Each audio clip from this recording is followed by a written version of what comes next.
mursalin wa ajmain.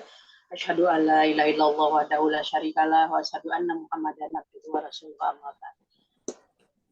Puji dan syukur kita panjatkan kepada Allah Subhanahu wa taala. Alhamdulillah pada malam ini Allah memberikan istiqomah kepada kita. Mudah-mudahan ketika kita mengkaji, mentadabburi sunnah ini, hati kita ini dibuka, dikasih hidayah oleh Allah, dan mudah-mudahan kita bisa paham. Maka setelah kita paham, semoga Allah memberikan taufiknya juga kepada kita untuk bisa mengamalkannya. Mudah-mudahan ini merupakan sarana bagi kita untuk mendapatkan amal soleh di sisi Allah, dan semoga Allah selalu membimbing kepada kita untuk mendapatkan keriduan. Amin ya rabbal alamin. Monggo Dok disampaikan. Siap. Riyadhus Shalihin. Oke, nomor 41. Iya. Dimulai dari Mbak Susi, mumpung belum ada urusan. Mbak Susi sudah ada urusan atau belum? Oh, sudah ada urusan. Oke. Ita 41 Ita. Ya, bentar. Oke, golek kacamata. Oke. 41 ya dia. Nggih. Dari Abu Abdullah, yaitu Kabab bin Arati R.A. Katanya kita mengadu kepada Rasulullah SAW dan beliau ketika itu meletakkan pakaian burdahnya di bawah kepalanya sebagai bantal dan berada di naungan Ka'bah.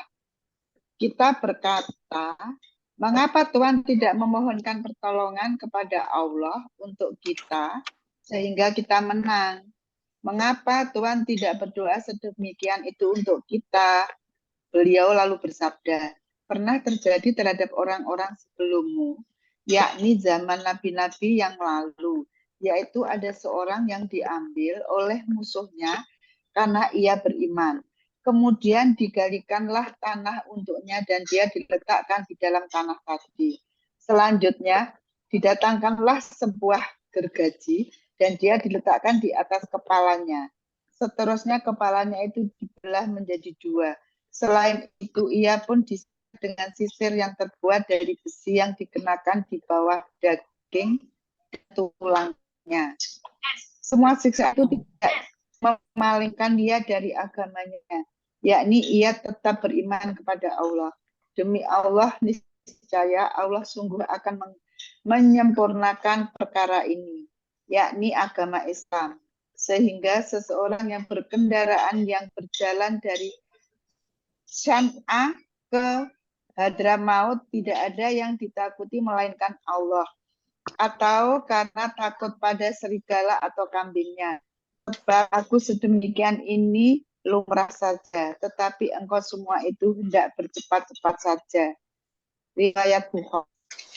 Dalam riwayat lain diterangkan beliau saat itu sedang berbantal burdahnya. Padahal kita telah memperoleh kesukaran yang amat sangat dari kaum musyrikin. Sudah Ustaz ya? Iya. Ini ketika kejadian perang, maka sahabat-sahabat itu ditimpa oleh kepayahan. Maka ketika itu seolah-olah mereka itu seolah-olah berharap Rasulullah itu berdoa gitu. Dan ketika Rasulullah berdoa kan para sahabat sudah paham bahwa apa yang dipanjatkan oleh Rasulullah kepada Allah, Allah selalu mengabulkannya. Nah, kenapa enggak minta aja kepada Allah gitu. Maka dijawab oleh Rasulullah itu secara diplomasi.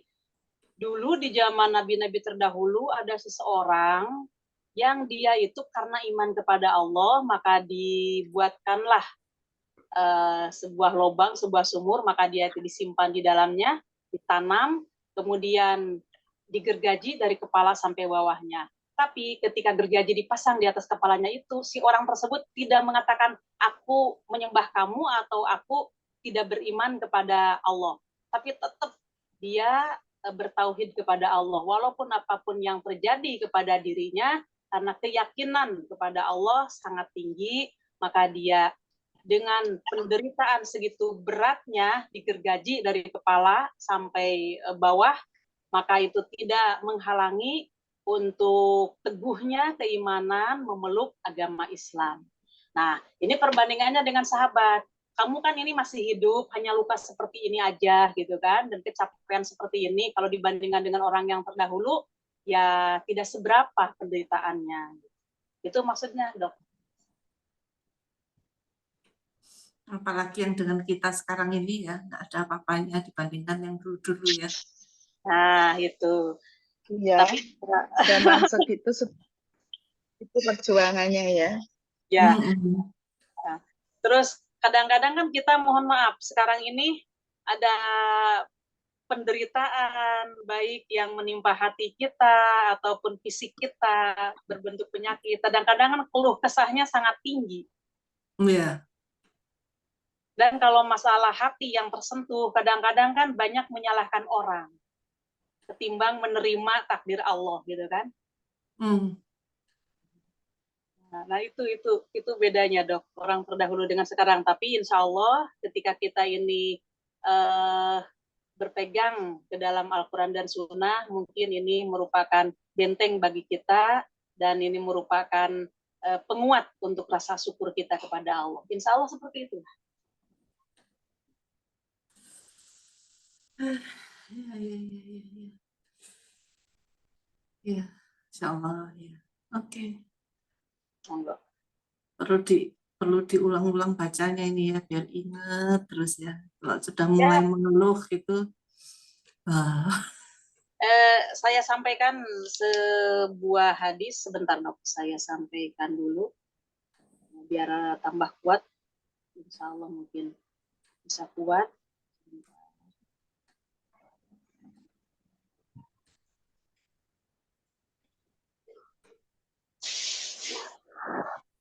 Monggo, Dok. Nah.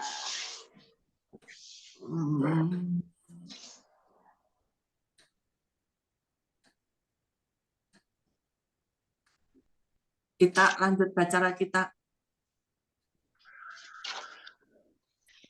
Nomor 42 berarti ya? Ini yang 2144 ini. Oh ya.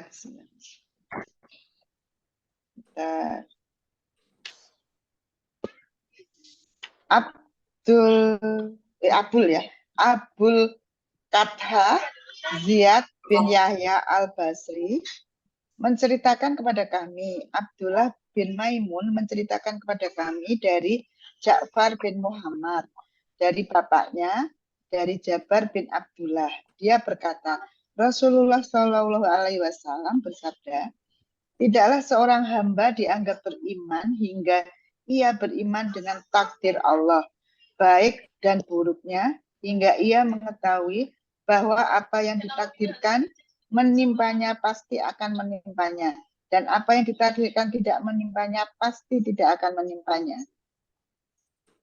Paham ya, Dok? Saya. Insya Allah, Dokter. Ustazah. Iya, tidaklah seorang hamba dianggap beriman hingga ia beriman dengan takdir Allah, baik dan buruknya. Jadi takdir yang diturunkan oleh Allah tidak semuanya baik, tapi di situ ada buruknya. Nah, ketika baik mungkin banyak orang yang bisa menerima, tapi kadang-kadang tidak bisa bersyukur. Begitu pula, begitu giliran buruk, maka rasa sabarnya itu hampir-hampir separuh, barangkali seperti itu. Sehingga ia mengetahui bahwa apa yang ditakdirkan menimpanya pasti akan menimpanya. Dan apa yang ditakdirkan tidak menimpanya pasti. Jadi punya keyakinan bahwa apapun yang menimpa kita, walaupun itu tidak kita inginkan, karena sudah suratan takdir, harus terjadi kepada kita, maka itu tidak kita bisa tolak. pasti itu terjadi. Nah, ketika kita menghadapi takdir seperti itu, maka bagaimana solusinya? Ya kita tinggal pasrah. Maka ketika kita pasrah dan kita menerima dan kita selalu tawakal kepada Allah, itulah yang dikatakan ridho. Jadi ridho itu di atas segala-galanya.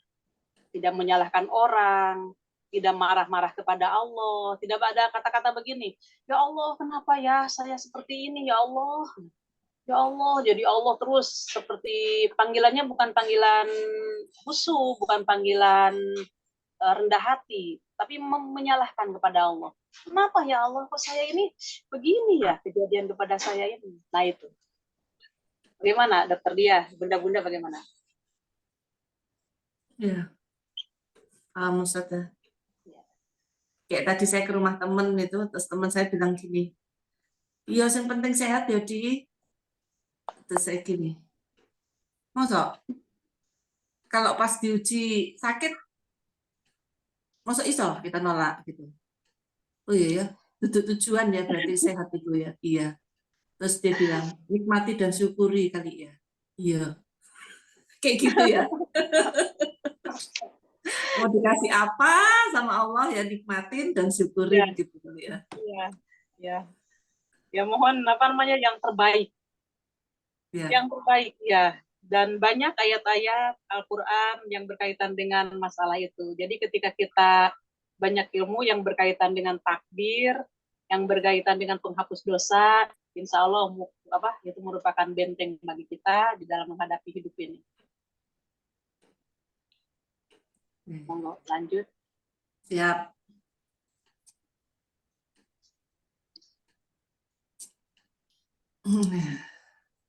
Sekarang 42. Monggo Wiwin. Bismillahirrahmanirrahim. Dari Ibnu Mas'ud radhiyallahu anhu katanya, ketika hari peperangan Hunain, Rasulullah SAW melebihkan, mengutamakan beberapa orang dalam pembagian harta rampasan, lalu memberikan kepada Al-Aqra bin Habis 100 ekor unta dan memberikan kepada Uyainah bin Hisn seperti itu pula 100 ekor unta. Juga memberikan kepada orang-orang yang termasuk bangsawan Arab dan mengutamakan dalam cara pembagian kepada mereka tadi. Kemudian ada seorang lelaki berkata, demi Allah, pembagian secara ini sama sekali tidak ada keadilannya dan agaknya tidak dikehendaki untuk mencari keridhaan Allah. Saya lalu berkata, demi Allah, hal ini akan saya beritahukan kepada Rasulullah SAW. Saya pun mendatanginya, terus memberitahukan kepadanya tentang apa-apa yang dikatakan oleh orang itu. Maka berubahlah warna wajah beliau sehingga menjadi semacam sumba merah-merah padam karena marah. Lalu bersabda, siapakah yang dapat dinamakan adil jikalau Allah dan Rasul-Nya dianggap tidak adil juga? Selanjutnya beliau bersabda, Allah merahmati Nabi Musa. Ia telah disakiti dengan cara yang lebih sangat dari ini, tetapi ia tetap sabar. Saya sendiri berkata, semestinya saya tidak memberitahukan dan saya tidak akan mengadukan lagi sesuatu pembicaraan pun setelah peristiwa itu kepada beliau lagi. Muttafaq alaih. Sabda Nabi SAW, kasyirfi dengan kasrohnya, syatmuh malah artinya sumba merah. Dok. Iya. Jadi ketika yang melakukan sesuatu hal yang kita anggap tidak baik itu adalah seseorang yang mulia, mestinya kita tidak berprasangka buruk. Gitu ya Ustadz ya. Mestinya ada hikmah atau ada maksud di balik keputusan atau tindakan dari orang yang mulia itu. Begitu kan Ustazah? Jadi kita harus menerima, apalagi kalau dia pemimpin kita. Ini dalam pembagian harta rampasan. Nah, sahabat yang sudah masuk Islam, mereka dari golongan Ansor lebih dahulu, ketika pembagian Rasulullah membagi-bagikan kepada mereka pun banyak, sampai 100 jumlahnya. Tapi Rasulullah mengutamakan kepada bangsawan Arab. Nah, kenapa yang diutamakan mereka? Masalahnya mereka itu baru masuk Islam. Mereka itu baru dibeat oleh Rasulullah masuk Islam. Sedangkan yang lain tadi yang mengatakan bahwa Muhammad tidak adil itu, engkau tidak adil gitu. Nah, Rasulullah di situ berkata, kalau umpamanya Allah dan Rasulnya tidak berbuat adil, siapa lagi yang melaksanakan keadilan, katanya. Justru inilah pembagian yang telah Allah wahyukan kepada Rasulullah. Bukan dalam arti pembagian itu tidak adil, akan tetapi karena bangsawan Arab itu mereka orang-orang Quraisy yang tadinya dia kafir kemudian masuk Islam, maka itu termasuk mu'alaf. Maka ketika mereka itu masih lemah, maka diikat oleh pembagian harta rampasan tadi. Nah, supaya apa? Supaya mereka itu merasa dibanggakan, merasa dihormati, dan merasa diutamakan oleh Rasulullah. Oh, ternyata ya Islam ini seperti ini, ternyata Rasulullah itu seperti ini. Karena belum paham tentang keilmuan, tapi nanti begitu sudah paham tentang keilmuannya, insya Allah, bahkan mereka itu yang paham sekali tentang masalah ilmu, mungkin tidak minta. Dan apa yang diberi hanya itu aja, dan mereka bersyukur. Tapi tadi orang-orang yang sudah duluan masuk Islam menilai kepada Rasulullah tidak adil, katanya. Bukan dalam arti Rasulullah pilih kasih, akan tetapi justru untuk mengikat keimanan mereka supaya mereka itu teguh berada di dalam keislaman. Itu, Dok. Jadi lebih baik harusnya bertanya mengapa ya, Ustadzah, bukan menuduh duluan ya. saking keselnya barangkali kok yang lain segitu banyaknya, saya segini gitu. Jadi di situ menunjukkan ketidakbersyukuran beliau, maka Rasulullah menjawabnya begitu, diplomasi gitu. Kalau Allah dan Rasulnya tidak berbuat adil, siapa lagi nanti yang akan berbuat adil? Iya. Terus yang bagian bawah ini saya sendiri berkata, mestinya saya tidak memberitahukan dan tidak mengadukan lagi kepada beliau-beliau itu pada Rasulullah ya maksudnya. Rasulullah. Bukan kepada si laki-laki yang tadi, kepada si laki-laki yang memberikan kabar kepada Rasulullah. Maksudnya ini nyesal gitu ya? Jatuh rasa ngomong, nggak usah adu-adu gitu ya? Nah gitu, tak kira disampaikan itu Rasulullah tidak akan marah. Ternyata Rasulullah bermuka merah tadi, berarti menunjukkan kemarahannya. Setelah ada perkataan apa saja dari sahabatnya, orang itu tidak berani lagi untuk menyampaikan kepada Rasulullah. Iya, betul. Sama dengan kita, barangkali jangan sampai kita terjadi fitnah untuk mengadu domba gitu kan. Ada cerita ini kepada si A, sampaikan, akhirnya si A itu ya marah gitu kan.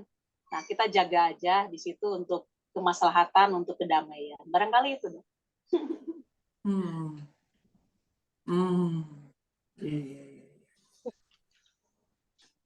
Oke, baiklah. Lanjut ke 43, Mbak Tuti, monggo. Ya, bismillahirrahmanirrahim. Nggak kelihatan ini.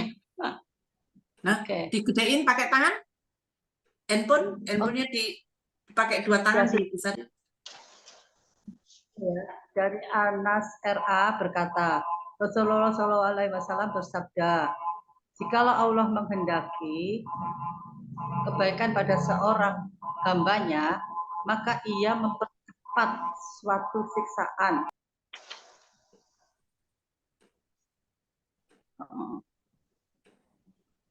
Sewaktu di dunia. Tetapi jikalau Allah menghendaki keburukan pada seseorang hambanya, maka orang itu dibiarkan sajalah dengan dosanya, sehingga nanti akan dipenuhi balasan siksaan hari akhir, hari kiamat. Paham, Dok. Paham, Dok. Gimana coba? Mbak Tuti, Ya. paham? Masih nggak kelihatan tak, Mbak Tuti? Kalau Allah sayang sama kita, beliau akan memberikan suatu siksaan, penderitaan kepada kita waktu di dunia. Tapi jika Allah, gampangnya ya, jika Allah menghendaki tidak sayang sama kita, maka dia biarkan sajalah kita dengan dosa. Ya. Gitu. Maksudnya Ya. begitu ya. Jadi seorang yang beriman ketika dia melaksanakan dosa di dunia, maka oleh Allah akan dibalas di dunia juga. Nah, ketika dia meninggal, maka insya Allah dia tidak akan membawa dosa. Itu maksudnya. Jadi dipercepat siksanya itu hanya ditimpakan di dunia, akan tetapi tidak akan lebih daripada kemampuan ketika dia menerima cobaan itu. Pasti Allah memberikan kemampuan. Nah, maka ketika dia menderita, dia sakit, ataupun dia ada rasa cemas, ataupun gelisah, kemudian dia sabar dalam menghadapi semua itu, maka insya Allah itu akan menjadi penggugur bagi dosanya. Gitu. Bagaimana, Dokter Dia? Saya sampaikan lagi ini. Boleh tanya, itu penekanannya adalah yang di kalimat paragraf pertama itu kan begitu ya. Jikalau Allah menghendaki keburukan kepada seseorang, artinya keburukan itu hubungannya dengan manusia ya, dengan sesama manusia ya. Itu kalau Allah itu menghendaki itu buruk, maka dibiarkan saja. Ya. Artinya gini, bukan sesama manusia, boleh jadi masalah pemicunya itu dari sesama manusia. Akan tetapi boleh jadi berbentuk penyakit yang diberikan oleh Allah kepada seseorang. Udah sembuh, sakit lagi, udah sembuh, mungkin sakit lagi. Yang ini sembuh, yang lain muncul umpamanya. Tapi dia sabar terus dalam menghadapi itu. Nah, seperti itu, Bu. Gitu. Adapun pemicu dari sesama kita, kadang-kadang kan dari keluarga, dari pasangan kita, dari anak kita, dari tetangga, boleh jadi seperti itu. Yang akan menjengkelkan hati kita, yang akan menyakiti hati kita. Nah, segala sesuatu yang kita terima itu adalah sebagai balasan dari dosa-dosa yang pernah kita lakukan. Maka ketika dia menghadap Allah, insya Allah dengan adanya fitnah tadi, dengan adanya diuji seperti itu, insya Allah akan menggugurkan dosa-dosa sehingga dia menghadap Allah dalam keadaan tidak berdosa. Insya Allah seperti itu. Jadi katakan mempercepat suatu siksaan penderitaannya sewaktu di dunia itu ada hubungannya dengan interaksi dengan manusia itu tadi ya, Ustazah? Ya, itu interaksi sebagai pemicu untuk timbulnya masalah, untuk timbulnya sakit hati. Ya, sebagaimana di dalam hadis dikatakan, saya sampaikan lagi, monggo Dokter Dia sudah sampai. Sampai itulah.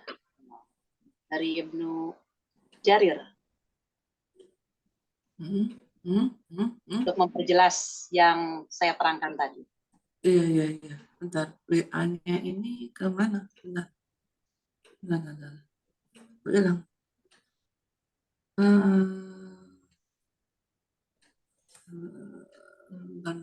Bentar.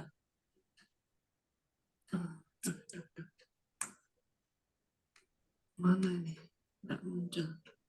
WA.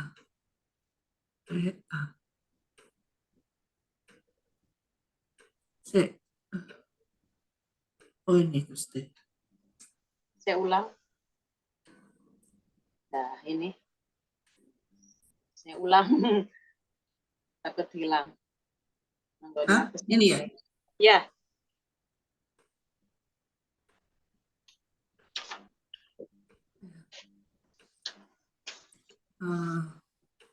Ini ya, Ibnu Jarir ini ya? Ya, monggo. Kecil. Mbak Susi mau dibaca Mbak Susi.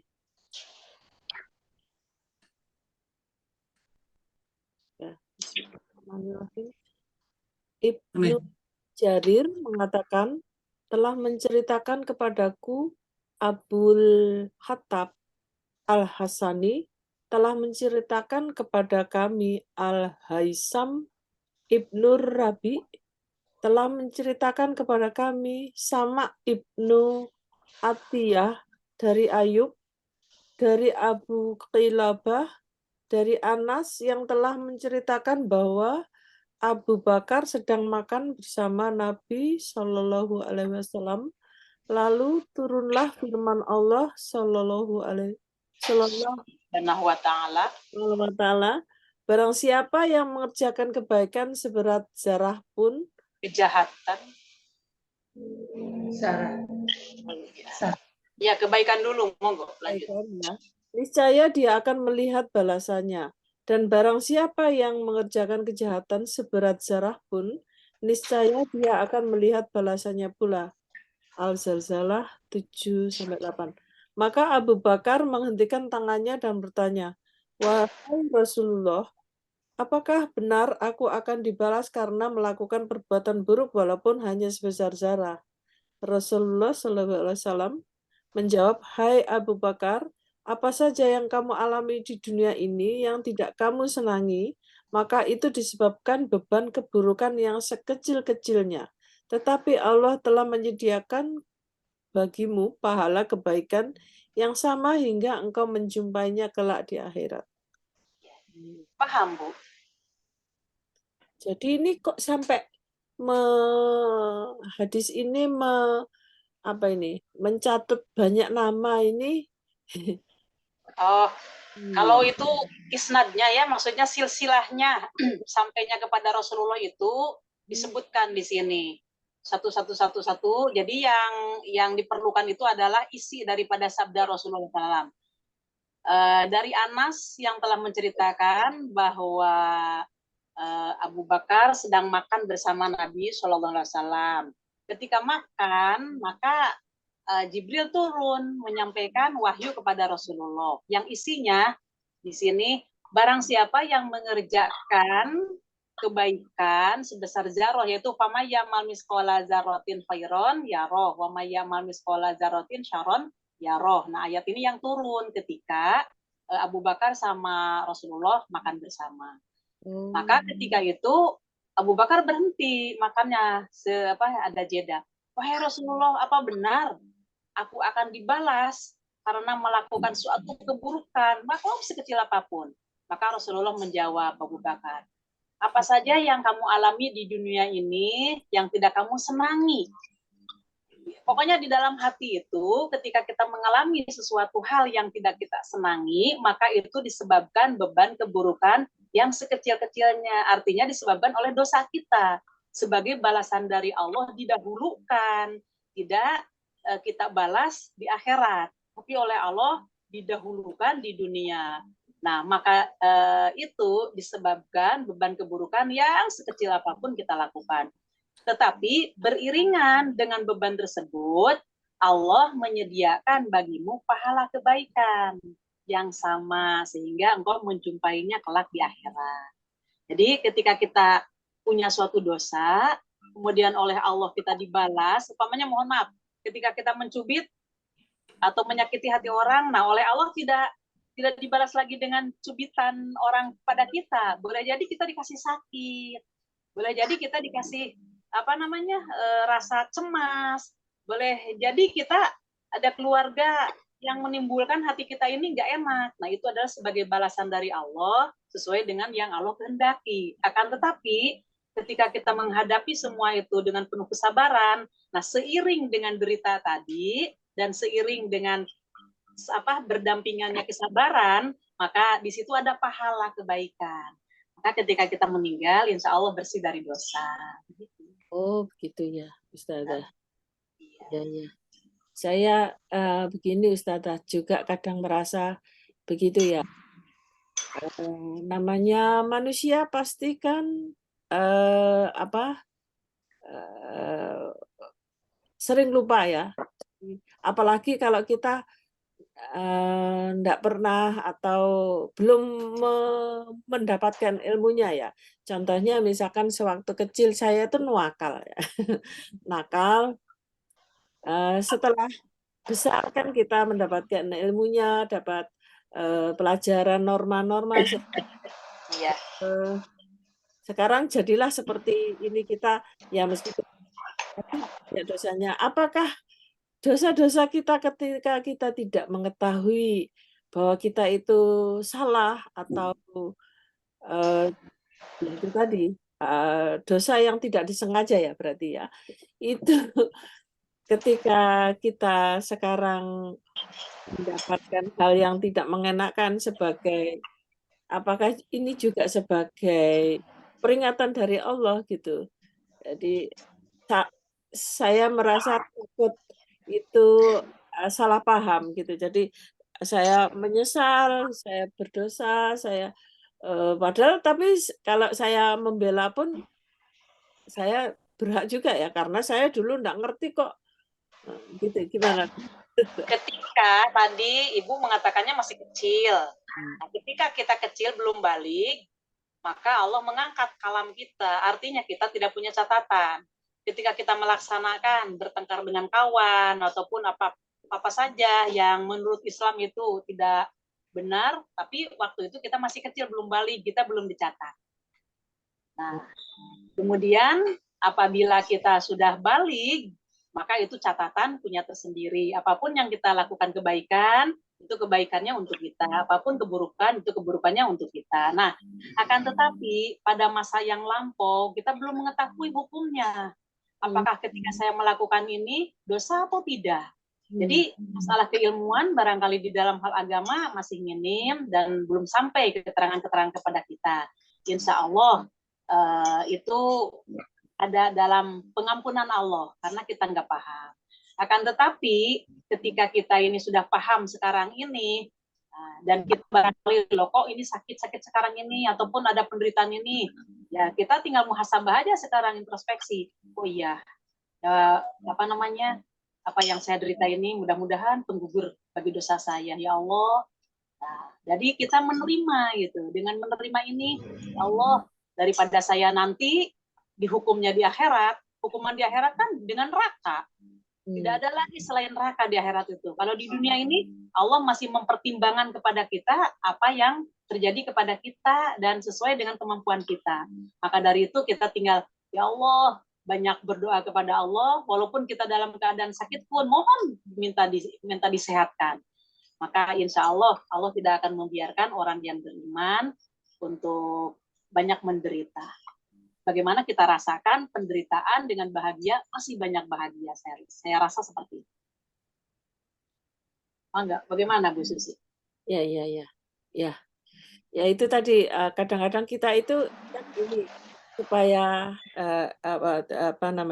merasa tidak terlalu down kan kadang-kadang kita memaafkan diri kita sendiri kan. Oh, dulu saya kan karena enggak tahu atau mestinya saya tidak berdosa untuk itu gitu loh. Jadi ya memang dulu mengakui bahwa dulu saya pernah salah, tapi itu alasannya karena saya tidak tahu gitu. Jadi ada perasaan tadi ya, gengsi. Gengsi. Saya nggak salah kok. Gitu.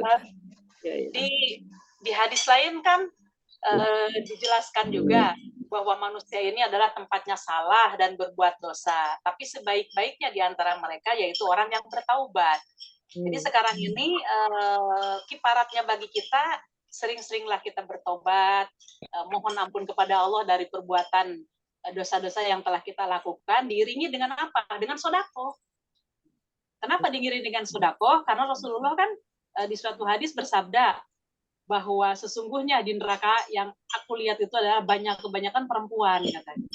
Ada seseorang yang bertanya, wahai Rasulullah, apa sih sebabnya katanya bahwa perempuan yang paling banyak? Kata Rasulullah penyebabnya ada dua. Satu, dia termasuk kufur asir. Yang kedua, dia kurang agamanya.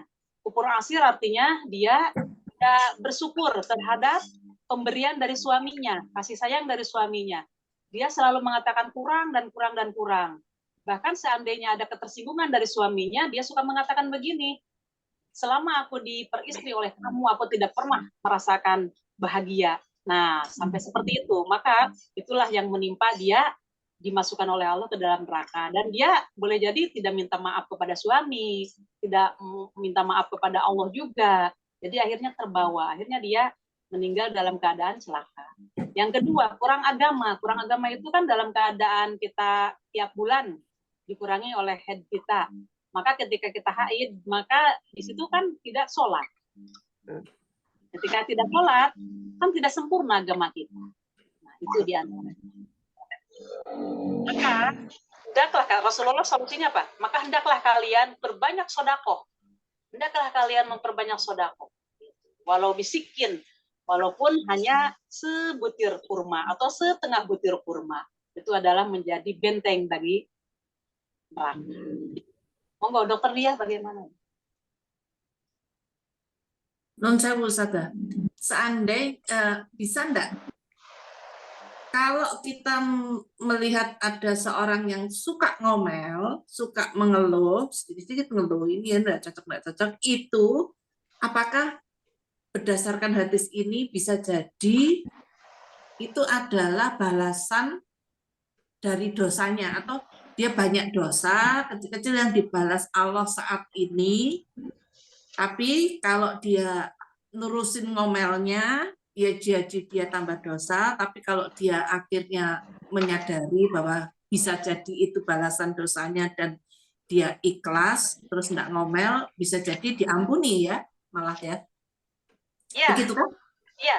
Ketika dia yakin bahwa yang menimpa dirinya itu adalah takdir buruk, gitu kan? Tadi kan dalam itu dikatakan di dalam hadis yang pertama saya share tadi, kalau dia yakin bahwa takdir yang menimpa saya ini, yang buruk ini adalah bagian daripada takdir yang telah Allah tetapkan, kemudian dia ridho, artinya sabar dan sabar, kemudian dia itu introspeksi terhadap dosa-dosanya, insya Allah akan menjadi pahala dan akan menggugurkan dosa-dosanya dia. Itu Dok. Tapi ketika dia keluh kesah, artinya dia tidak ridho terhadap apa yang telah Allah berikan kepada dia, maka Allah pun benci kepada dia. Dan itulah yang dikatakan siksa bagi dia. Jadi tidak ada pahala maksudnya gitu. Tidak mendapatkan pahala karena masalahnya dia tidak ridho. Ustazah, nanya Ustazah, apakah ini bisa dikatakan ridho? Ketika misalnya saya kehilangan sesuatu, kemudian namanya kehilangan itu ya ada rasa menyesal ya. Nah itu kemudian, oh ini sudah, ya udah mungkin ini sudah garis Allah. Nah ini saya itu tuh sebetulnya saya ridho atau saya menghibur hati saya sendiri supaya tidak mengurangi rasa sesal. Ya tergantung keyakinan ibu. Ketika keyakinan ibu itu yakin bahwa yang menimpa saya ini adalah takdir saya, takdir buruk saya, kemudian ketika ibu merasakan kejadian itu, langsung tawakal kepada Allah. Ya Allah, apapun ini yang menimpa saya, atas izinmu ya Allah, nggak mungkin ini bukan izin darimu. Pasti ya nak, ini adalah izinmu kepadaku. Ya Allah, mudah-mudahan jadi penggugur bagi dosa saya. Ya Allah, ampunilah dosa-dosa saya dan mohon diganti dengan pahala ya Allah. Jadi yang bisa menilai itu adalah boleh jadi secara ibu pribadi. Orang lain nggak bisa menilai. Dan yang memberikan pahala itu adalah Allah. Nah, jadi tandanya kita ridho nggak dalam ujian tersebut. Apakah saya ngomong seperti ini hanya kamuflase aja, padahal di dalam hati itu grundel, bla bla bla bla bla, seperti itu. Jadi yang menilai bahwa itu baik dan buruknya adalah Allah dan ibu sendiri yang punya rasa seperti itu. Itu. Karena kan kalau sudah seperti itu kan, oh ini Allah enteng gitu di hati, ini nggak ada ganjalan, nggak ada. Ya, karena ridho, betul. Jadi ketika kita ridho, apa yang Allah timpakan kepada kita, maka di situ ada ketenangan. Ya. Dan kita yakinkan bahwa di dalam Quran jelas sesungguhnya Allah yudawilu linnas akan mempergilirkan bagi manusia itu. Jadi apapun yang terjadi kepada kita, kita tidak akan selamanya menderita, tidak akan selamanya bahagia gitu. Tidak akan selamanya sehat dan tidak pula akan selamanya sakit. Pasti itu ada yudawil, dibergilirkan oleh Allah seperti itu. Maka ketika kita paham tentang itu, ya sekarang bagi saya ini mungkin musimnya seperti ini, waktunya seperti ini. Tinggal sabar kita menghadapinya. Insya Allah semuanya akan penggugur dosa kita dan akan membuahkan pahala. Itu barangkali. Iya, terima kasih. Oke, lanjut ya, Kata. Ya, lanjut.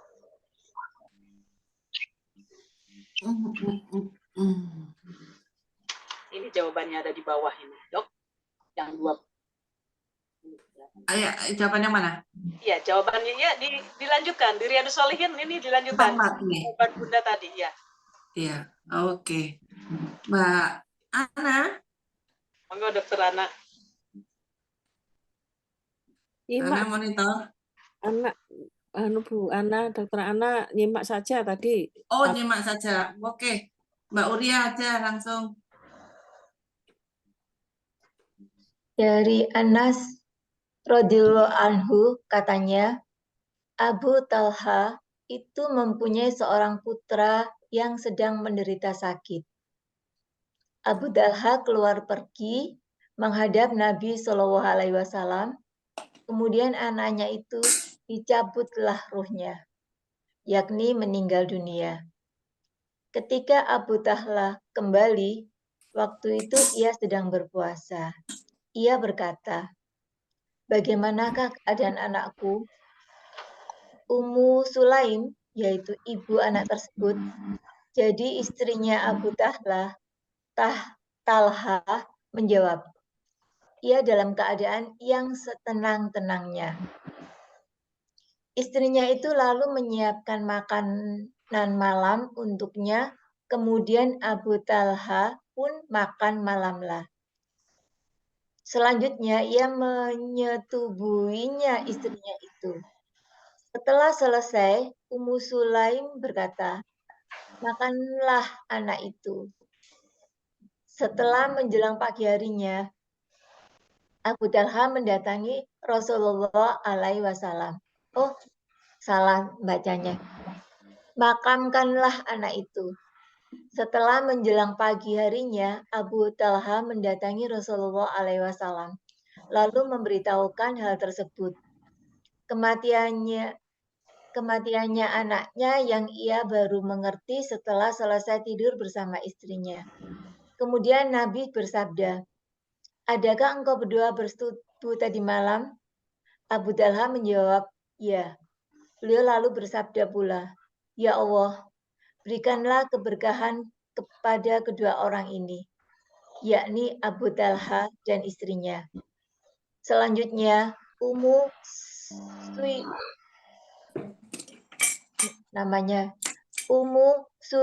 Sulaim itu melahirkan Sulaim ya ini. Ya. Iya, sama Pak.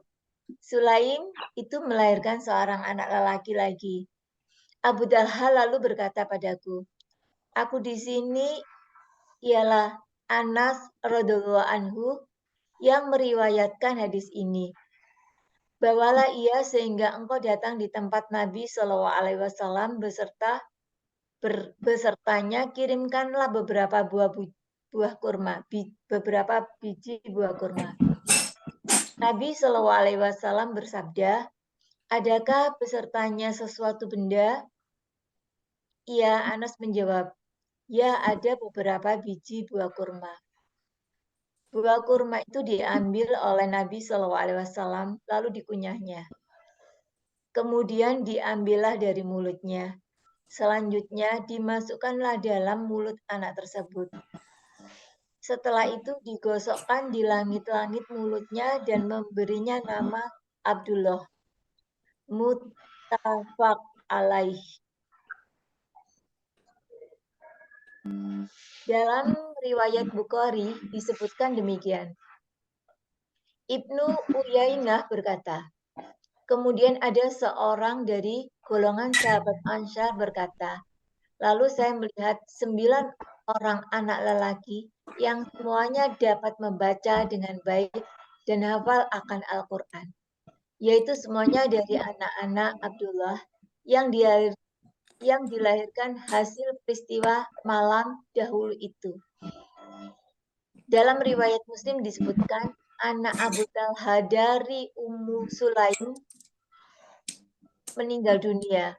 Lalu istrinya itu berkata kepada seluruh keluarganya, janganlah engkau semua memberitahukan hal kematian anak itu kepada Abu Talha, sehingga aku sendirilah yang hendak memberitahukannya nanti.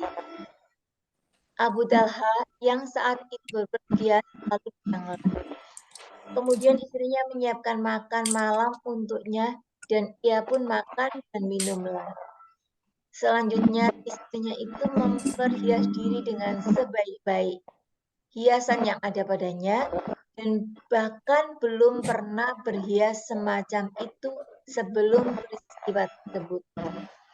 Seterusnya Abu Talha menyetujui istrinya. Sewaktu istrinya telah mengetahui bahwa suaminya telah kenyang dan selesai menyentuhnya, ia pun berkatalah pada Abu Talha, bagaimanakah pendapat Kanda jikalau sesuatu kaum meminjamkan sesuatu yang dipinjamkannya kepada salah satu keluarga, kemudian mereka meminta. Kemudian mereka meminta kembalinya apa yang dipinjamkannya. Patutkah keluarga yang meminjamkannya itu menolak untuk mengembalikannya benda tersebut kepada yang meminjamnya?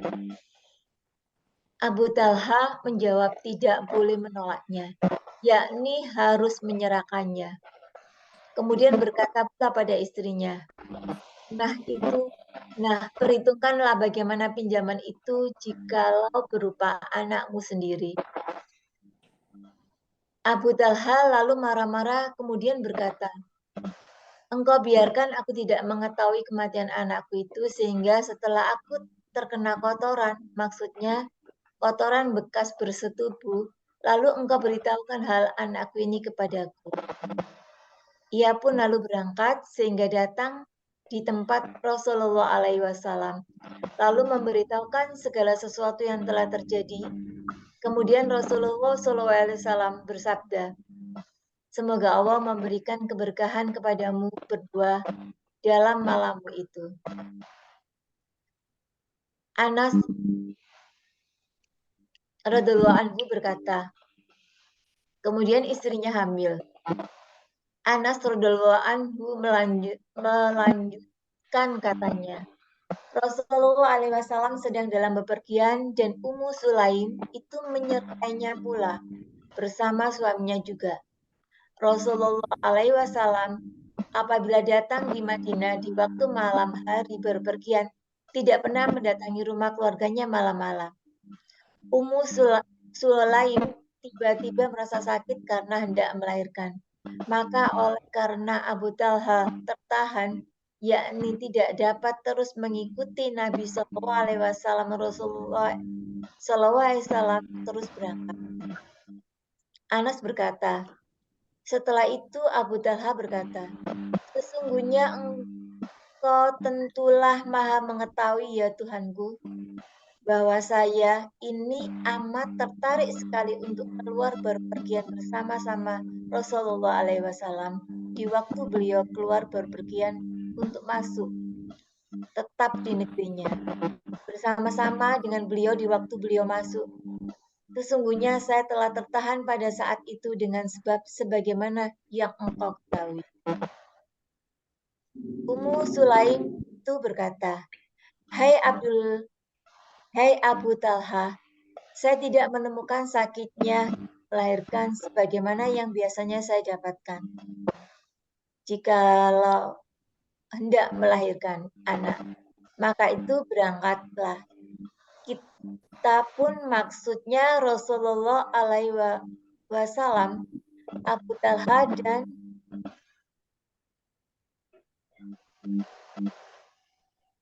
Ini. Dan istrinya, berangkatlah. Ummu Sulaim sebenarnya memang merasakan sakit hendak melahirkan.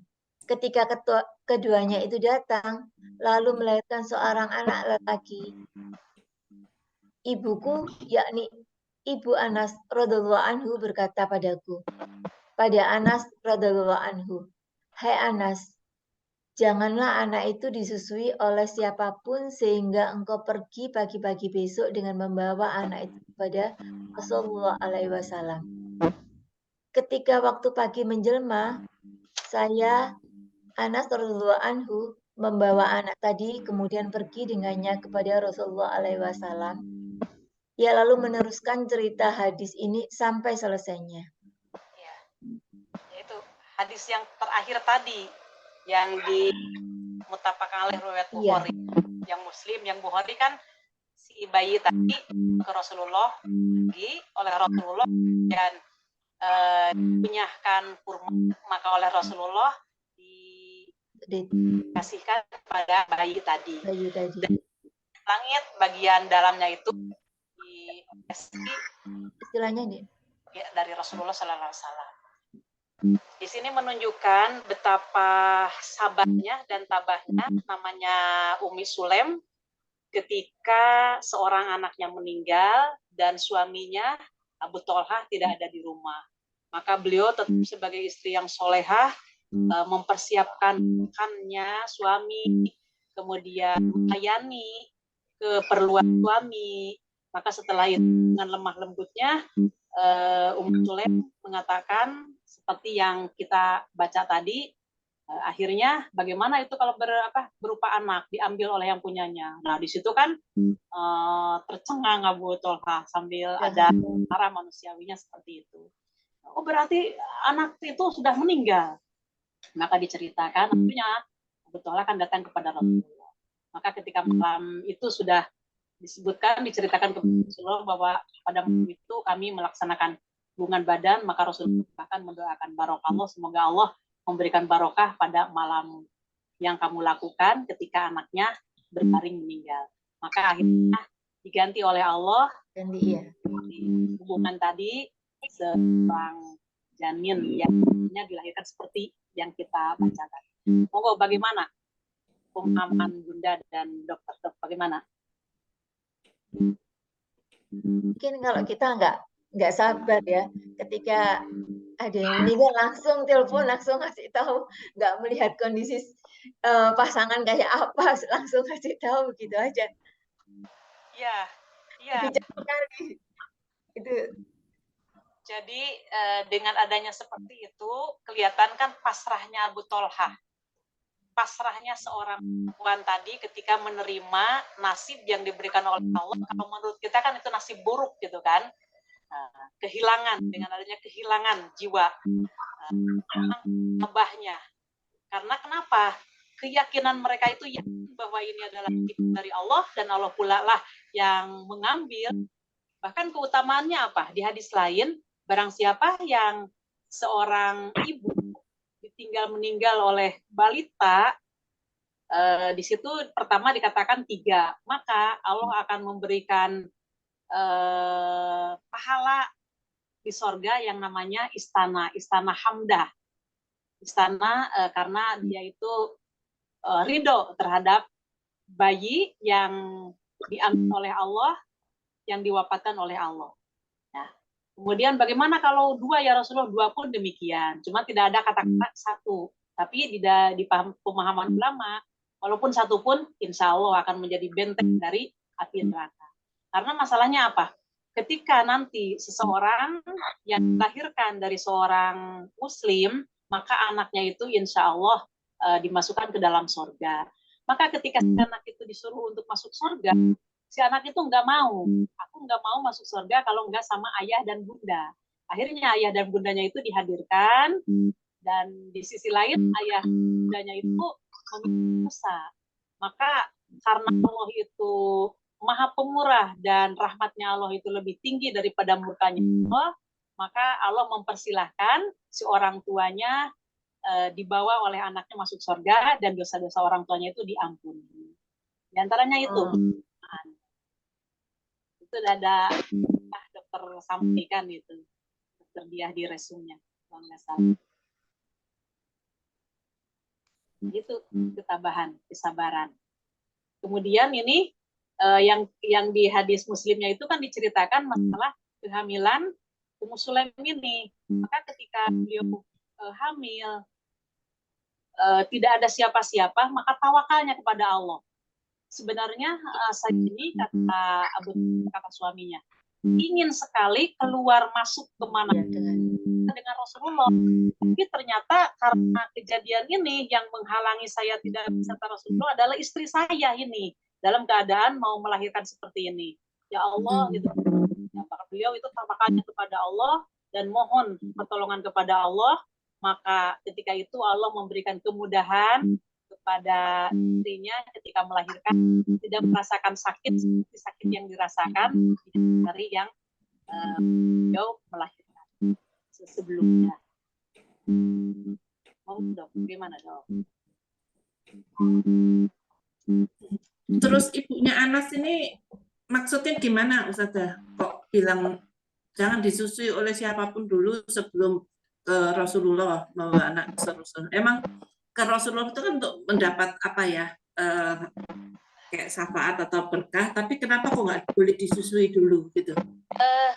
Yakin sekali bahwa Ummu Sulaim ini jangan sampai ada sesuatu makanan apapun itu air susu yang diberikan kepada anaknya.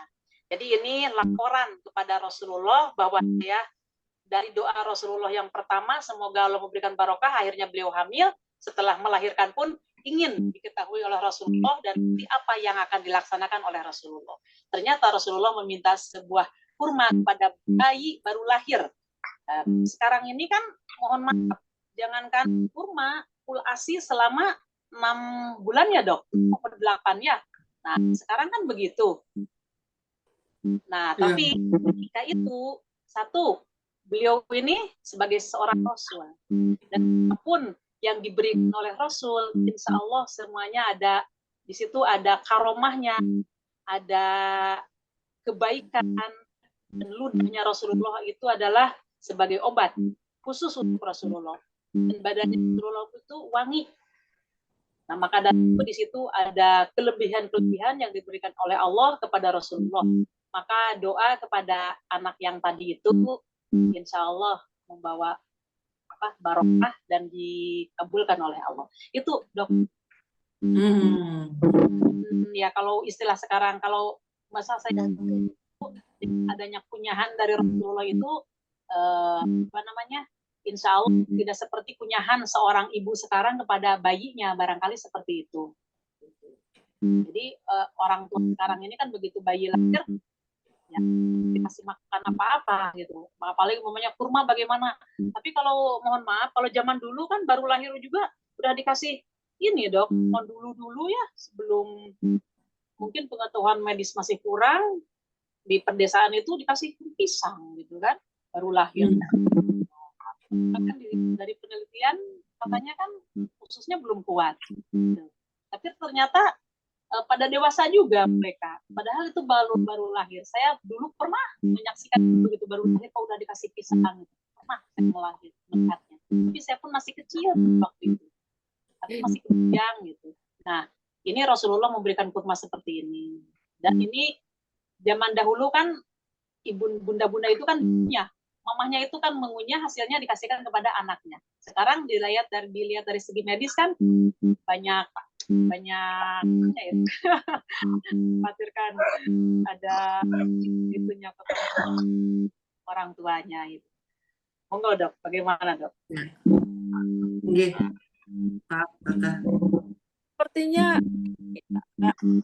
ada bahwa makanan pertama bayi itu bukan makanan, kayaknya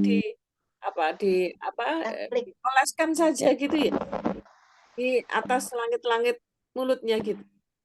Dikasihkan dulu ya. Jadi di situ ada cairan dari Rasulullah, kemudian si kurmanya yang sudah lentur itu itu kan. Jadi supaya boleh jadi kan kalau sekarang ngemut gitu kan si anak Jadi akhirnya kurmanya yang tadi dioleskan di langit-langit itu masuk ke dalam masa perutnya si bayi Tapi tadi. itu kan tidak banyak sepertinya ya Ustazah, sebagai perangsang saja ini. Jadi seperti trigger gitu. Ya. Kalau sekarang boleh jadi mungkin madu ya, yang enggak jarang, atau air kurma yang betul itu tidak ada ampasnya, jadi sarinya aja gitu. Sari kurma ya, ada juga sari kurma. Tapi dibuat oleh kita sendiri kan, kurma kemudian dihancurkan, diperah, boleh jadi seperti itu. Iya. Ya. Nek sari kurma teko pabrik sik engko sik, Mbak. Oh iya. Langsung ya. Lanjut guys, ada Fatima. Ya. Mbak Tin, Assalamualaikum.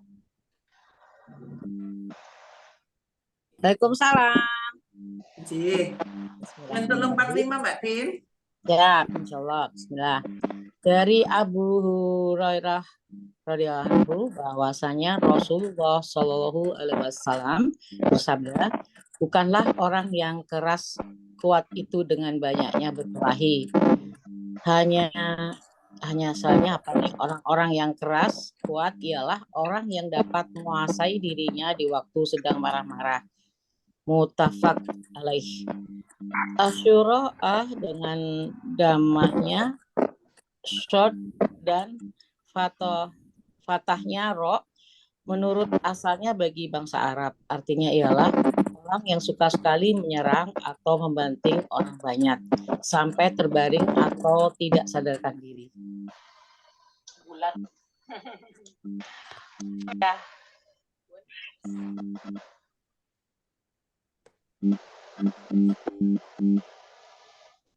Jadi menurut Islam itu, kalau menurut kasat mata, menurut manusia, bahwa orang yang kuat itu adalah orang yang bisa mengalahkan musuh. Bisa mengganti. Itu adalah orang yang kuat. Tapi justru di Islam itu, orang yang kuat itu adalah ketika dia marah, rasa marahnya itu ditahan. Kalau kuat mengalahkan, dia benci seorang itu, kemudian dia mau menyerangnya, mampu dia, dan dia punya kekuatan. Akan tetapi hal seperti itu dia tahan nafsunya itu. Maka ketika dia menahan nafsunya, itulah yang dikatakan oleh Islam itu orang yang kuat.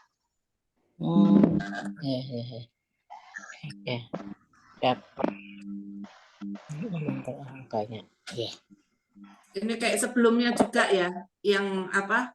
Sabar itu pada yang pertama itu ya, apa? Pada cobaan yang pertama itu ya. Tata ya. Ya. Oke. Ini Ustazah mau menanyakan ini maksudnya asyura'ah dengan damahnya short itu mas apa ya? Ini hanya kalimat aja bisurat.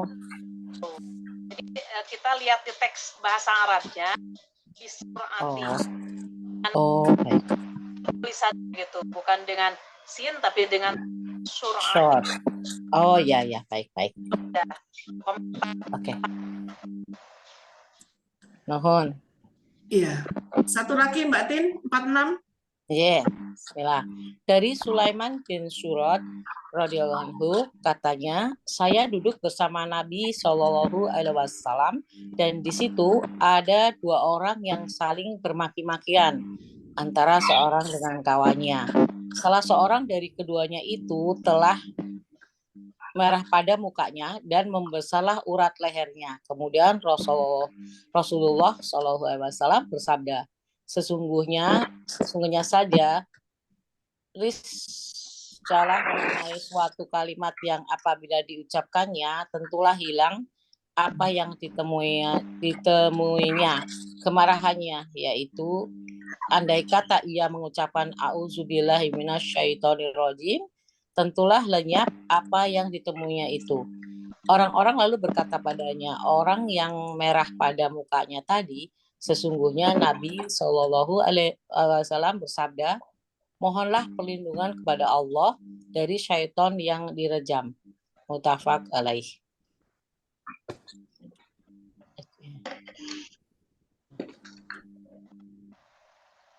Ini gimana ini?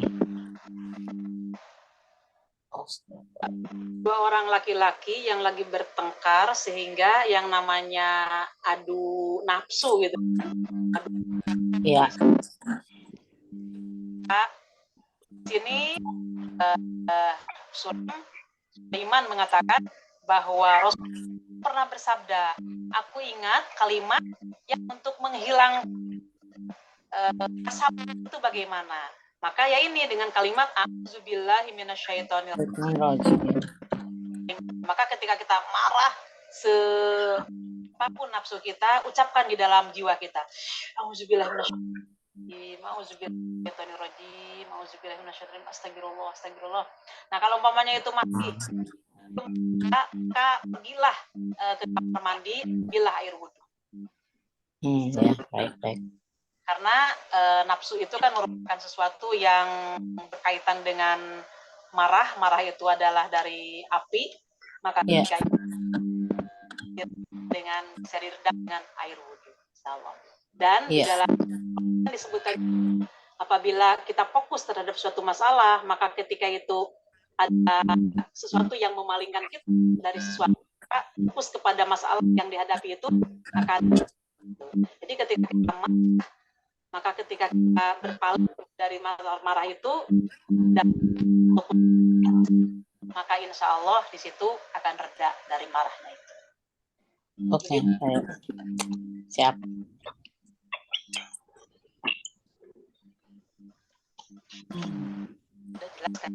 Marah sendiri itu nafsu yang memang ada di dalam manusia, tetapi untuk yang membuat marah itu jadi makin membara itu kerjaan syaitan gitu ta.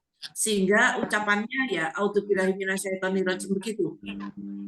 Nafsu itu kan ada tiga, apa gitu ya.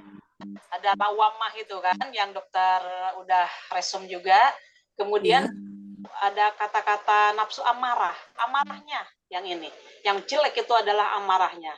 Jadi itu adalah yang boleh jadi kan mungkin bahasa kita tuh egonya kita ya, nggak maunya menang sendiri, mau menguasai sistem itu yang ada di maka untuk meredam itu insya Allah. Tapi kalau nafsu yang baik itu pasti memotivasi terhadap hal-hal yang positif juga, insya Allah seperti itu. Oke, baik. 47 ya saudara ya. Bismillahirrahmanirrahim. Dari Mu'az bin Anas radhiyallahu anhu bahwasanya Nabi Shallallahu alaihi wasallam bersabda, barang siapa yang menahan marahnya padahal dia kuasa untuk meneruskannya, melaksanakannya, maka Allah Subhanahu wa taala mengundangnya di hadapan kepala, itu disaksikan sekalian makhluk pada hari kiamat, sehingga disuruhnya orang itu memilih bidadari-bidadari yang membelalak matanya dengan sesuka hatinya. Monggo, paham dok? Paham, Ustazah. Ya, kalau hadiahnya panci ya enggak perlu nahan marah. Hadiahnya surga dan bidadari milih ya. Ya. Menahan marah itu memang paling susah, makanya hadiahnya ya bidadari ya. Begini ya. Apa di sini mohon maaf dikatakan bidadari? Kok kalau seolah-olah perempuan nggak dikasih bidadara kan? Bidadara mana? Kok perempuan kalau marah bisa menahan marah dikasih apa kan gitu? Seolah-olah nggak ada seolah-olah. Ya kok yang dikasih kayaknya yang pria konotasinya karena bidadari. Betul, ke pria, karena pria itu kan pemarah dan suka apa ya itu gula dan lain sebagainya. Maka bagi pria yang takwa, bagi pria yang dia bisa mengendalikan amarahnya itu, insya Allah nanti di hadapan Allah itu akan disuruh milih. Silahkan kamu mau cari seperti apa di sini. Wah nikmat ya. Jadi di sini sabarnya gitu. memang dunia ini tempat ujian, tapi ketika dia sabar di dalam menghadapi ujian, ya ini, jadi ditunjukkan oleh Allah itu, endingnya itu semuanya ditunjukkan oleh Allah. Betul itu. Jadi kalau yang cewek yang bisa nahan ini dapat apa, Ustazah? Syukuri dok, sananya di atas posisi bidadari dok. Kenapa? Iya, iya, iya, iya. Pokoknya enak aja. Jadi singkatnya sekarang ini kita memahami yang penting kita dapat tiket dulu, masuk aja dulu. Masalah urusan nanti bagaimana kita. Pokoknya Iya. tentukan dulu gitu. Itu aja. Baik. Oke. 48 Mbak Susi, monggo.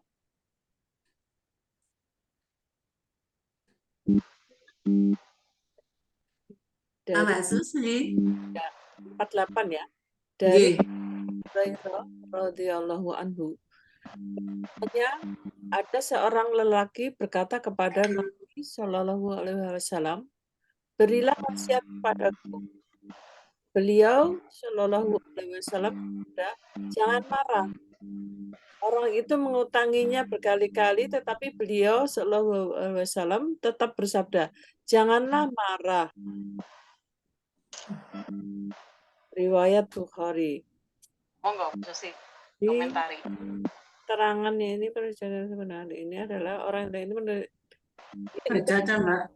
ya, orang yang di keterangan ini dijelaskan sehubungan dengan hadis ini adalah orang yang bertanya menurut riwayat. Ada yang mengatakan dia itu adalah Ibnu Umar. Ada yang mengatakan Haritsah atau Abu Darda. Mungkin juga memang banyak yang bertanya demikian itu. Kita dilarang marah itu apabila dengan sesuatu yang mengenai hak diri kita sendiri atau langsung. Tetapi kalau dengan hak Allah, maka wajib kita pertahankan kerasnya. Misalnya agama Allah dihina orang, Al-Quran dijelekkan, alim ulama diolok-olok padahal tidak bersalah dan lain sebagainya. Kemudian yang bertanya ini mengulangi berkali-kali seolah-olah meminta wasiat yang lebih penting dari itu. Namun beliau tidak menahan marah itu sangat besar manfaatnya dan faedahnya. Cobalah kalau kita ingin bahwa timbul kerusakan di dunia ini sebagai bagian besar karena manusia itu tidak dapat mengekang hawa nafsu dan sebagainya. Tidak suka menahan marah sehingga menimbulkan Ya, dari marah itu kan bukan menjadi solusi dalam semua masalah, tapi justru dengan marah itu malah tambah solusi, tambah masalah dan masalah.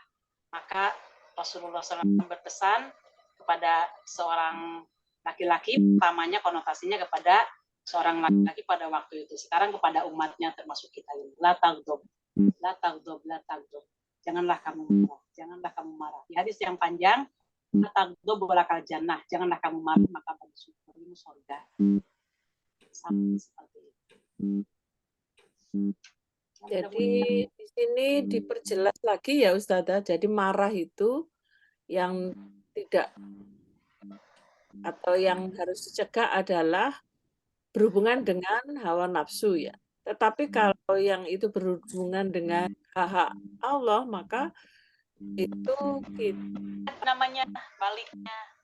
Justru kita harus marah karena melecehkan salah agama kita. Kalau kita diam, berarti justru kita yang dimarahin oleh Allah, gitu kan. Jadi kita betul-betul termasuk jihad. Dan kalau kita tidak punya hawa nafsu, ya kita tidak akan bisa bertindak, gitu kan. Maka ketika nafsu kita ini terkendali dan yang mengendalikan adalah agama, insya Allah bahkan jadi pahala.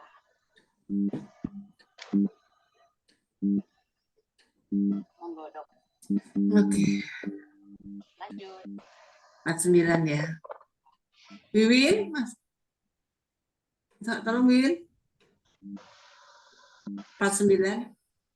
49 dari Abu Hurairah radhiyallahu anhu katanya, Rasulullah SAW bersabda, tidak henti-hentinya bencana bala itu mengenai seorang mukmin lelaki atau perempuan, baik dalam dirinya sendiri, anaknya ataupun hartanya, sehingga ia menemui Allah Ta'ala dan di atasnya tidak ada lagi sesuatu kesalahan itu. Diriwayatkan oleh Imam Tirmizi dan ia mengatakan bahwa ini adalah hadis hasan sahih. Bagaimana, Dok? Ya, jadi semua cobaan, ujian itu sebenarnya adalah pengguguran dosa ya.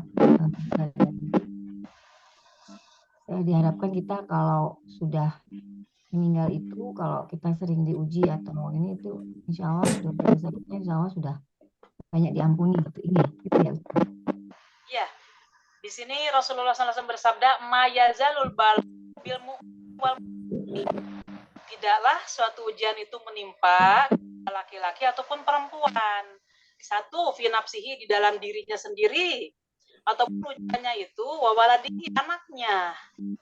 Kita kan kadang-kadang anak kita menimbulkan sesuatu yang menjengkelkan bagi kita, atau anak kita mendapatkan cobaan, kita kan gelisah juga. Kemudian wamalihi, dari hartanya. Nah, dari hartanya ini Allah menguji dengan cara kaya, dia bisa bersyukur enggak? Dengan cara miskin, maka dia bersabar enggak? Sehingga yalqallaha ta'ala, dia bertemu dengan Allah Ta'ala itu wa ma'alai qati'atun, dia tidak menemukan, tidak membawa dosa. Kadang-kadang manusia secara manusiawinya ketika melihat ada seseorang atau diri pribadi, oh ini kok enggak sembuh-sembuh, ini masalah enggak selesai-selesai, dari masalah selesai timbul masalah ini. Justru di situ adalah merupakan kasih sayang Allah kepada hamba tersebut, supaya nanti bertemu dengan Allah dalam keadaan tidak berdosa. Tapi ketika kita sudah tahu ilmunya seperti ini, insya Allah kita akan bisa menyikapi sabar dan tenang dan ridho. Ketika ridho, disitulah ada ketentraman di hati kita.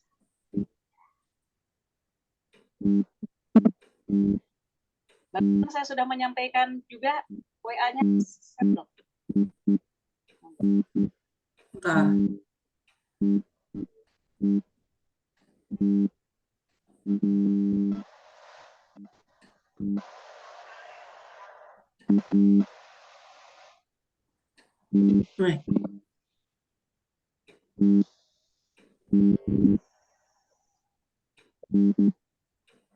Ini Sada. Ya, monggo, Dok. Dari Sa'id bin Zaid, ia berkata, ketika kami bersama Rasulullah SAW dan beliau tengah menyampaikan tentang kejadian fitnah serta menggambarkan mengenai besarnya kejadian tersebut, maka kami berkata kepada beliau, wahai Rasulullah, jika itu menimpa kami, maka akan hancurlah kami. Lalu Rasulullah bersabda, tidak, melainkan jika kalian dapat menjaga diri dari pembunuhan atau tidak membunuh orang lain dengan keji. Aku kemudian melihat banyak kawanku yang terbunuh syahid dalam peperangan di jalan. Satu aja dulu. Ini bagaimana? Ini maksudnya apa ya Ustazah ya? Maksudnya apabila tidak menjaga diri dari pembunuhan itu maksudnya tidak membunuh orang lain dengan keji itu dalam kehidupan sehari-hari begini maksudnya? Artinya disebut bahwa Rasulullah menyampaikan nanti suatu saat ke depan ini akan ada terjadi fitnah serta menggambarkan mengenai besarnya kejadian tersebut. Artinya kerusuhan masalah harta, berebutan harta, berebutan kekuasaan, berebutan masalah tempat dan lain-lain sebagainya, berebut. Maka Rasulullah ketika menggambarkan masalah itu, sahabat berkata, maka kami berkata kepada beliau, wahai Rasulullah, jika itu menimpa kami, maka akan hancurlah kami, katanya gitu. Jadi kalimatnya, kalau nanti kami yang diserang oleh mereka penguasa yang memang mampu menyerang kami, berarti kami akan hancur. Maka akan hancurlah kami, kata para sahabat. Lalu Rasulullah SAW bersabda, tidak, melainkan jika kalian dapat menjaga diri dari pembunuhan atau tidak sampai terjadi membunuh kepada orang lain. Jadi kita ketika ada sesuatu kejadian, jangan, artinya gini, mengendalikan nafsu kita. Walaupun kita ketersinggungannya tinggi oleh orang lain, tapi kita tetap berusaha sabar dan sabar, jangan sampai kita ini membunuh orang. Maka ketika kita membunuh orang, tapi orang itu menyakitinya betul-betul, insya Allah kita akan selamat dari fitnah tersebut. Artinya tetap kembalinya ke dalam masalah fitnah. Jadi maksudnya kalau kita disakiti tapi kita bersabar, tidak sampai membunuh orang lain dengan keji, ataupun membunuh kalau memang dia betul-betul menyakiti, itu nggak apa-apa. Gitu. Cuman kalimatnya masalah membunuh itu harus dikembalikan ke dalam Al-Quran dan Sunnah. Kalau mereka itu membunuh kepada keluarga kita, berarti di situ didirikan kisos, kan dibunuh gitu. Kalau dia dibunuhnya dengan ditembak lagi. Jangan begini maksudnya keji itu. Ketika di dalam membalas kisos itu kan dia membunuh dengan ditembak, maka kita ditembak aja membunuh dia. Maka ketika sudah ditembak kemudian dikasih. Nah, itu yang tidak boleh, itu namanya keji gitu. Jadi disesuaikan dengan penyerangan waktu dia membunuhnya bagaimana. Itu tetap dikembalikan dengan masalah kisos kalau masalah pembunuhan di Islam. Jangan tiba-tiba gara-gara hutang, gara-gara itu kemudian kita tersinggung, ditagih, dan terus si orang itu yang menagih utang itu ngomongnya minta ampun gitu sampai menyakiti kita, nggak boleh membunuh. Dengan solusinya bagaimana? Solusinya ya dibayar utangnya.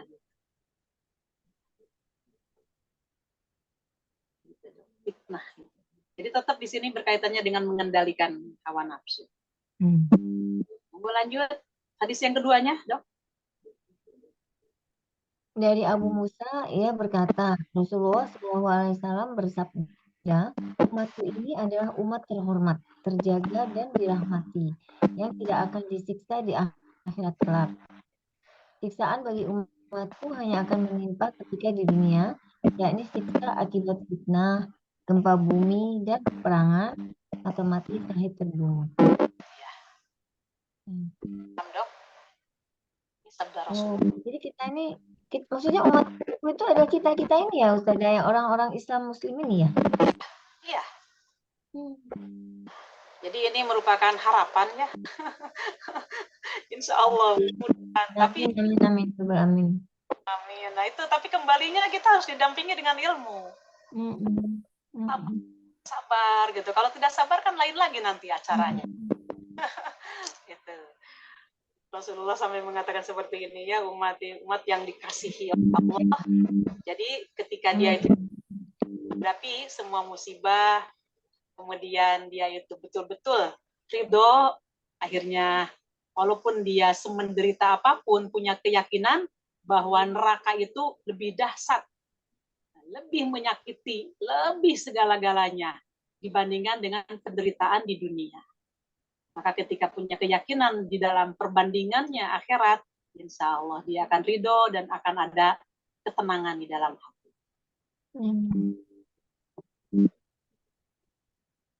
Seperti orang yang sakit, seorang mukmin atau mukminah, dia dikasih cobaan sakit oleh Allah, padahal sudah bolak-balik dia berobat, tapi ternyata masih ada aja gitu permasalahan.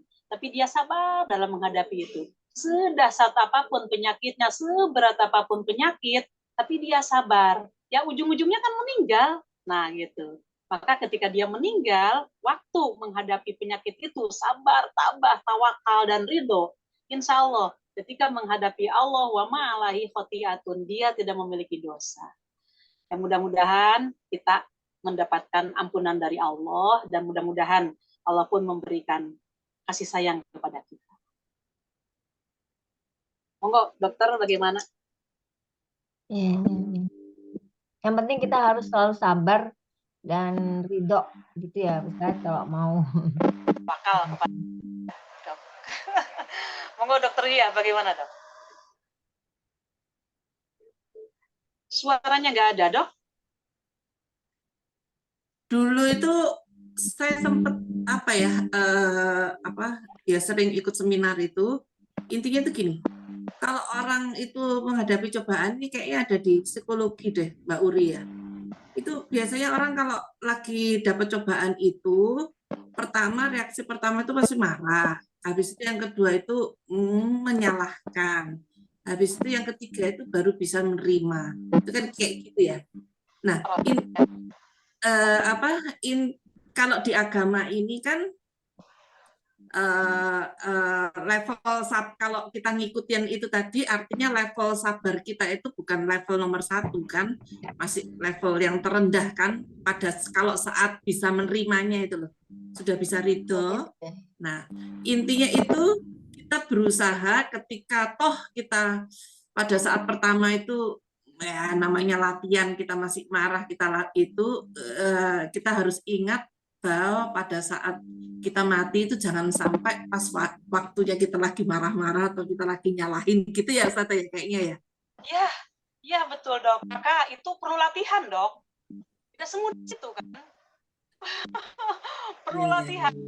Latihan berbuat baik, ketika kita latihan sabar, itu kan akan menjadi tabiat bagi kita, akan menjadi karakter nanti. Iya. Jadi karakter, insya Allah kita akan terbiasa seperti itu. Yang mudah-mudahan kita yang mendapatkan husnul khotimah dari Allah. Amin. Silakan sasaran yang kedua ini. Kabar gembira sekali nih. Monggo Dok. Ya. Ibu, ya. Sekali ya ini kalimatnya dari Allah. Oke. Mbak Susi monggo.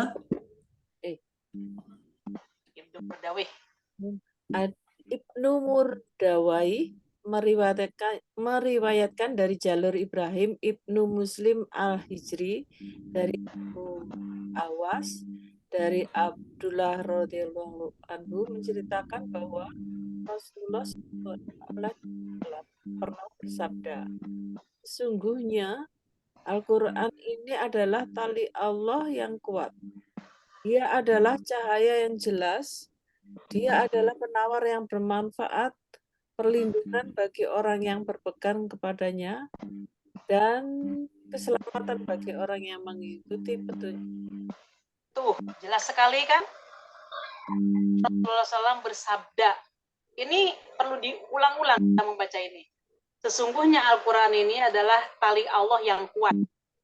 Kalau Allah yang mengatakan bahwa tali Allah ini yang kuat, berarti tidak ada tali yang lebih kuat dari Al-Quran, selain Al-Quran.